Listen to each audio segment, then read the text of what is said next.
സ്തോത്രം. ദൈവം നമ്മളെ ധാരാളമായിട്ട് അനുഗ്രഹിക്കട്ടെ. ഇയ്യോബ് 2-ാം അധ്യായം സ്തോത്രം അതിൻ്റെ 1, 2, 3 വാക്യങ്ങൾ നിങ്ങൾ വായിച്ചു നോക്കണം.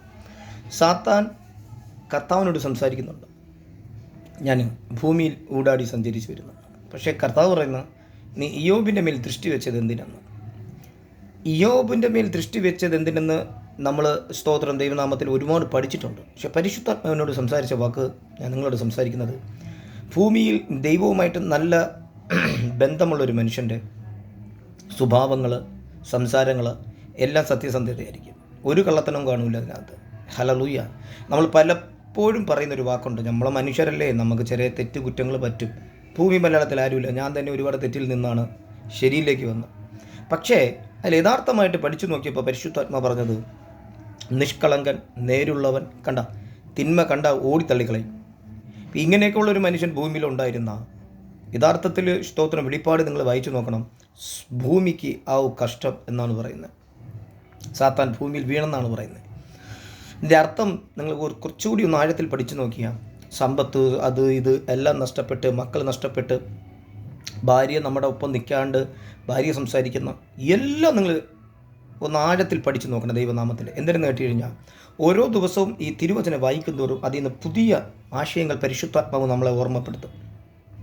ഇവിടെ യോബിൻ്റെ ഭാര്യ പറയുന്ന ഒരു പദമുണ്ട്, നീ ദൈവത്തെ ത്യജിച്ച് പറഞ്ഞിട്ട് പോയി ചത്തുകളാന്ന് പറയുന്നുണ്ട്. നമ്മുടെ മുഖത്ത് നോക്കി ഒരു ഭാര്യ സ്തോത്രം പോയി ചത്തുകളാന്ന് പറഞ്ഞു കഴിഞ്ഞാൽ നമ്മൾ ഉടനെ തന്നെ വെട്ടുകൊത്തി എടുത്ത് കണ്ടം തുണ്ടാൻ വെട്ടി പീസാക്കിയിട്ടുള്ള സ്തോത്രം മനസ്സിലാവുന്നുണ്ടോ? കാരണം അത്രയ്ക്കുള്ളൊരു വൈരുദ്ധ്യം, ഒരു പക നമ്മുടെ അകത്ത് ഒളിഞ്ഞു കിടപ്പുണ്ട്. എൻ്റെ വൈഫ് എന്നെ ഇങ്ങനെ സംസാരിച്ചു, എൻ്റെ ഭർത്താവ് എന്നെ ഇങ്ങനെ സംസാരിച്ചു, എൻ്റെ ബന്ധുക്കൾ എന്നെ ഇങ്ങനെ സംസാരിച്ചു, ഒറ്റയാണത്തിനെ വിടില്ല, നോക്കിയോ എനിക്കൊരു അവസരം വരും. ഹലോ, താഴ്മയാണ് ഏറ്റവും വലുത്. ഈ പ്രസംഗിക്കുന്ന എനിക്ക് താഴ്മ പോയിട്ട് ഒന്നുമില്ലായിരുന്നു. ഒരു കാലഘട്ടം എനിക്കുണ്ടായിരുന്നു. എന്നെ അറിയാമെന്നുള്ളൊരു കുറച്ച് പേര് ഇതിനകത്തുണ്ടാവും. താഴ്മയെന്ന് പറഞ്ഞ സാധനം എനിക്കില്ല. ഒന്ന് പറഞ്ഞാൽ പിറ്റേതിൽ അടി ഉണ്ടാക്കിയിട്ടേ ഞാൻ അടങ്ങുള്ളൂ ആ സ്പോട്ടിൽ. പക്ഷേ എന്ന് ഞാൻ ദൈവവചനം സ്തോത്രം പഠിക്കാൻ തുടങ്ങിയോ അന്ന് മുതൽ ഒത്തിരി കാര്യങ്ങൾ പരിശുദ്ധാത്മാവിനാൽ പഠിക്കാൻ തുടങ്ങി. ഇതൊന്നും മനസ്സിലാക്കുക, ബൈബിളിൻ്റെ ആഴം പോലും എനിക്കറിയത്തില്ല. ഉള്ള കാര്യം തുറന്നു പറയും, ബൈബിളിൻ്റെ ആഴമൊന്നും എനിക്കറിയത്തില്ല. പക്ഷേ സ്വർഗത്തിലെ ദൈവനെ പഠിപ്പിച്ചു. ഞാൻ ഈ പറഞ്ഞു വന്നത്, ഞാൻ മാറാതെ ഈ ദൈവവചനം ഒന്നും ചെയ്യാൻ പറ്റത്തില്ല. നമ്മൾ എത്ര വചനം പഠിച്ചു എന്ന് പറഞ്ഞാലും, എത്രയൊക്കെ ബൈബിൾ ക്ലാസ്സിൽ പോയെന്ന് പറഞ്ഞാലും, എനിക്ക് എൻ്റേതായിട്ടുള്ള ഒരു സ്വഭാവവും എൻ്റേതായിട്ടുള്ള ഒരു കോപവും എൻ്റെ അകത്ത് കിടക്കും കാലം വരെയും നമുക്ക് പരിശുദ്ധാത്മാവട്ട് ഒരു ടച്ചും ഉണ്ടാകത്തില്ല. പക്ഷേ സാത്താൻ താൻ വെളിച്ച ദൂതൻ്റെ വേഷത്തിൽ വരും. അവൻ നമ്മുടെ ഈ തലമണ്ടയ്ക്കകത്ത് ഒത്തിരി വചനങ്ങളും കാര്യങ്ങളും ഒക്കെ പറഞ്ഞു തരും.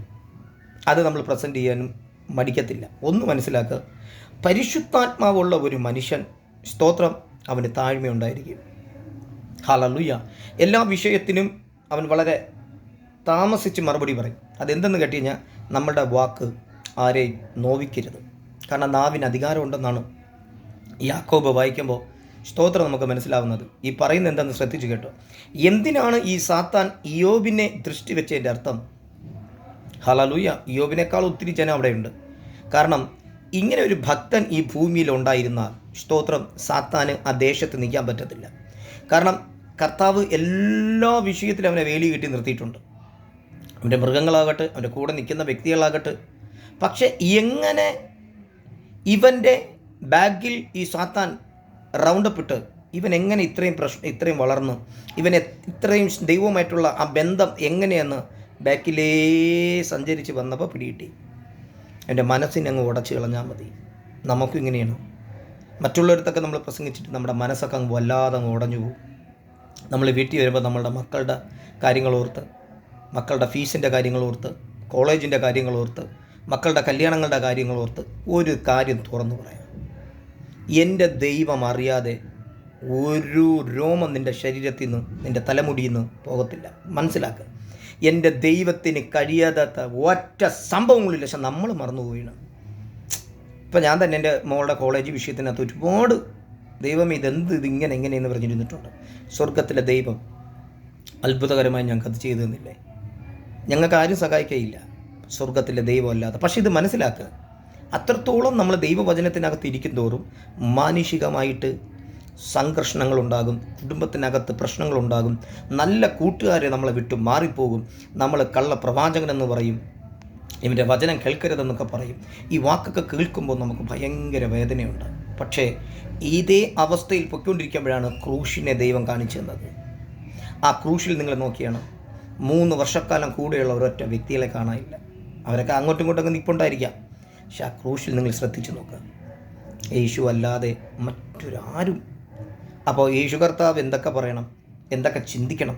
അപ്പം നിങ്ങളുടെ നേരെ വരുന്ന വേദനകളും പ്രശ്നങ്ങളും പ്രതികൂലങ്ങളുടെ നടുവിൽ ദൈവം നിന്നെ ചെത്തി വെടിപ്പാക്കുകയാണ്.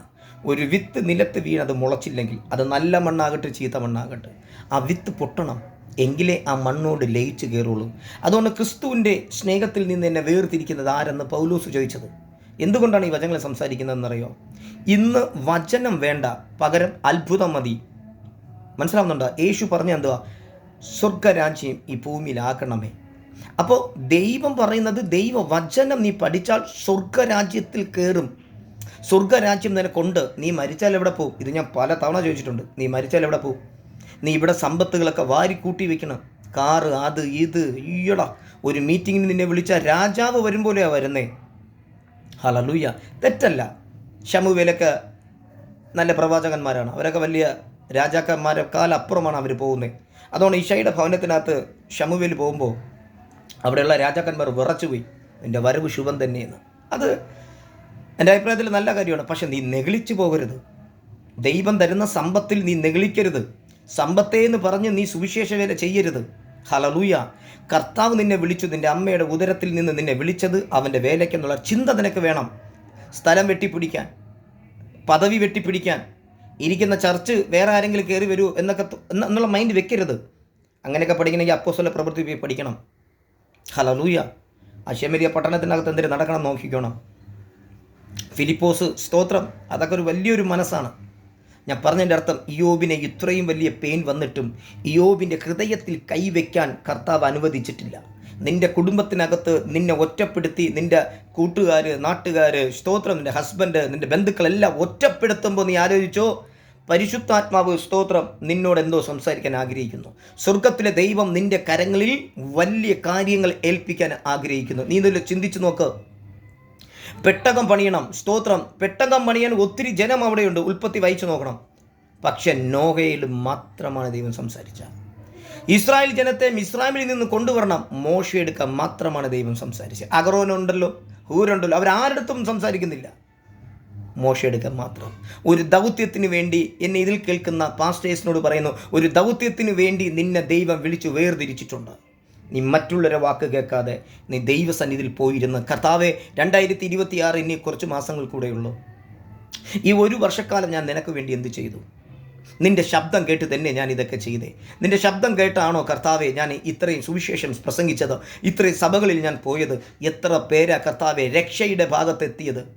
ചിന്തിക്കേ. ഇന്ന് വചനം കേൾക്കുന്നവർ നരകത്തിനേക്കാളും കഷ്ടത്തിൽ, ആമേൻ, സ്തോത്രം, പൊക്കോണ്ടിരിക്കുക. അവരുടെ മക്കൾ ടാറ്റു അടിക്കുന്നു, ആമേൻ, സ്തോത്രം, ആമേൻ, പറയാൻ പറ്റാത്ത വിഷയങ്ങൾ അവർ കടന്നു പോകുന്നു. അതും പാസ്റ്റേഴ്സിൻ്റെ മക്കൾ. ചിന്തിക്കേ.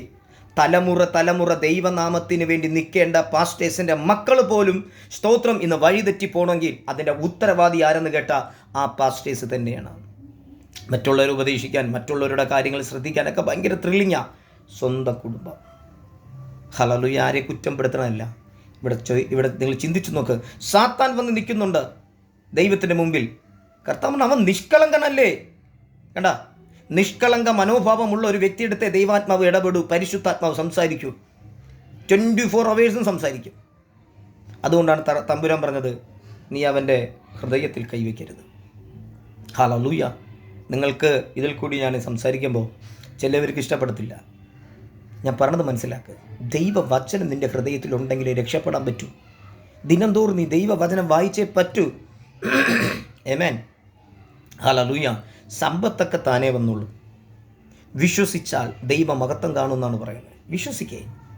ഹല്ലേലൂയ. ഞങ്ങളിന്ന് പെട്ടെന്ന് ആരും പ്രസംഗിക്കാൻ വിളിക്കത്തില്ല. കാരണം ഭയം. ദൈവവചനമല്ലേ സംസാരിക്കുന്നേ. അല്ലാതെ അവിടെ ചെന്ന് നിന്ന് നിങ്ങൾ അമേരിക്കയിൽ നിൽക്കുന്നു, ചൈനയിൽ നിൽക്കുന്നു, അവിടെ നിന്ന് ഇങ്ങോട്ട് പൈസ വരുന്നെന്ന് പറഞ്ഞിട്ട് കാര്യമുണ്ടോ? ഇല്ല. മന്ന എവിടെ നിന്ന് വരും? മോശെ, അത് നീ അറിയേണ്ട കാര്യമില്ല. ഇറച്ചി എവിടെ നിന്ന് വരും? അതും നീ അറിയേണ്ട കാര്യമില്ല. നിന്നെ വിളിച്ചവൻ ആരാണ്? തമ്പുരാൻ. അതെനിക്കറിയാം എന്ത് ചെയ്യണമെന്നാണ് മോശ എടുക്കാൻ സംസാരിക്കണേ. ഇയ്യോബിനെ നോക്കുക. സകലതും പോയി. അവ ഹൃദയം കൊണ്ട് ദൈവത്തെ പുച്ഛിച്ചിട്ടില്ല. സാത്താൻ ഇപ്പോൾ പ്ലാൻ ചെയ്യുന്നത് ഇതാണ്. നിന്റെ ഹൃദയത്തിനകത്ത് ഒത്തിരി കള്ളായ വിഷയങ്ങളിട്ട് ദൈവത്തിൻ്റെ ശബ്ദം കേൾക്കാതെ നിന്നെ അതിൽ നിന്ന് അകത്തി മാറ്റി, നിന്റെ കുടുംബത്തിൽ നിന്ന് അകത്തി മാറ്റി, നിന്നെ വല്ലാത്തൊരു രീതിയിലാക്കി പഴയ നിലയിൽ കൊണ്ടെത്തിക്കാൻ വിട്ടുകൊടുക്കരുത്.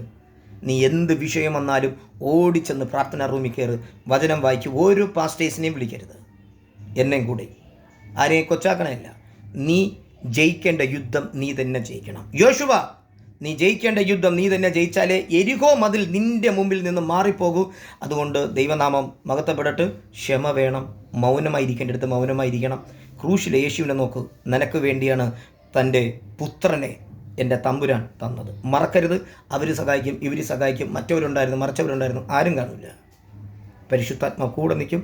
ഈ വാക്കുകളാൽ, ഈ വചനങ്ങളാൽ നിങ്ങൾ ദൈവം ധാരാളമായിട്ട് ഉറപ്പിക്കട്ടെ. ഞാൻ വീണ്ടും പറയുന്നു, ദൈവവചനം അത് വിട്ട് നീ ഒരു കളി കളിക്കരുത്. സ്തോത്രം. ആമേൻ.